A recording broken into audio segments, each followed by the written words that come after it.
It's June of 2020, and David Holthouse rides in a car, winding up the mountain on Spy Rock Road. His investigation in the 1993 Sasquatch murders is winding down. David's getting desperate for information, and the woman he's going to meet says that she's willing to talk, but if David wants to meet, he has to go to her. And she lives deep in the woods, like beyond cell service, beyond any sort of chance of David getting help if things go awry. And his companion on this ride seems to enjoy pointing out every spot where someone has died as they keep driving. Great. Scary. David knows how often people go missing here, and it's more than anywhere else in the United States, he believes. If he doesn't play his cards right here, he could easily be one of those people. The road, if you can even call it that, is narrow and bumpy, and the forest surrounds them in every direction.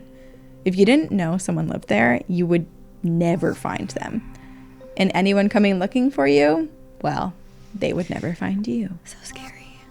It takes over a half hour to reach the woman's farm, but before they get down to business, she decides to tell him a story. A year or two earlier, a couple of drug dealers had come up from LA to make a deal with her, but things went sideways, and this woman decided that these guys were not leaving. And knowing that these guys were about to die, one of the men actually urinated on himself in fear before she killed him. The next morning, the woman was going about her business when one of her dogs ran up to her, and he had something in his mouth. It was one of the men's boots. And with a smile on her face, this woman starts laughing. She tells David, like it's the funniest thing in the world, that her dog had smelled this guy's urine on the boot and had dug it up like a play toy. And David cannot believe how casually this woman is talking about this. So he's like, okay, I got to do the only thing I can think to do. And so he laughs along with her. But in the back of his mind, all he can think is what a mistake it was to come here. I mean, this is wild. This woman is admitting to murdering two men. Yeah. And laughing about it to David, who is in the middle of nowhere in the woods. Like no comprehension of... It's so scary. It's so scary. It reminds me so much of Ozark, that TV show, if you ever watched it.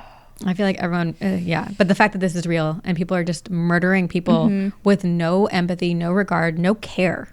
Right. So David, and I don't blame him for this. I'm shocked he made it this long. But after this experience, David is like, I'm done. This is my last trip out here for the documentary. Yeah. He thankfully, I mean, my goodness, after everything he dealt with, he made it back safely, especially after this encounter with this woman.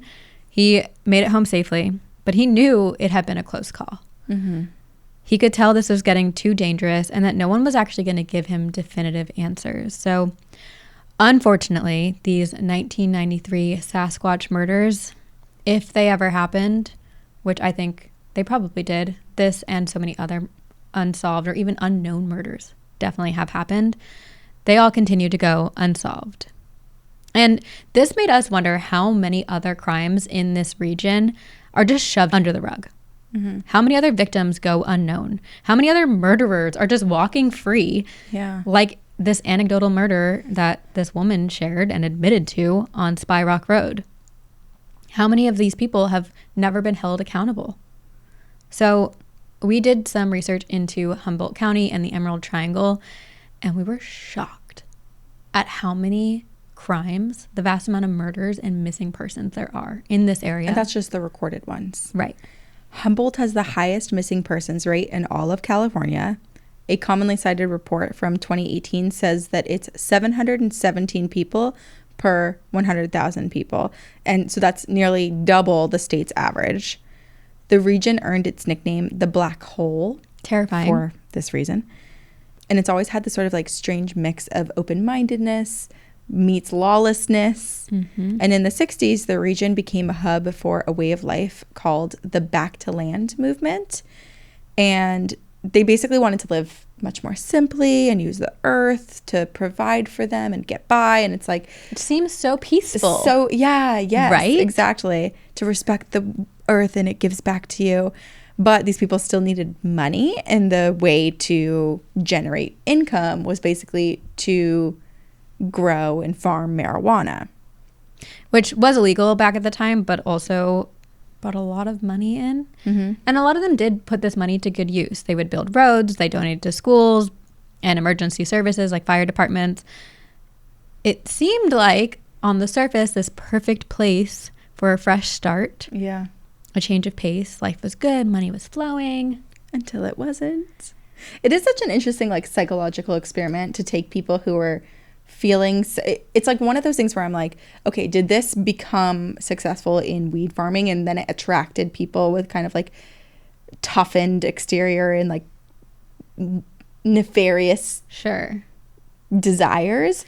Or is this kind of the psych experiment where you put people in a certain setting and then something else comes out of them? And it basically, like, took these hippies who just wanted a fresh start and to be one with the land, and basically showed them an opportunity to get rich and have power over others. And then it became extreme and violent.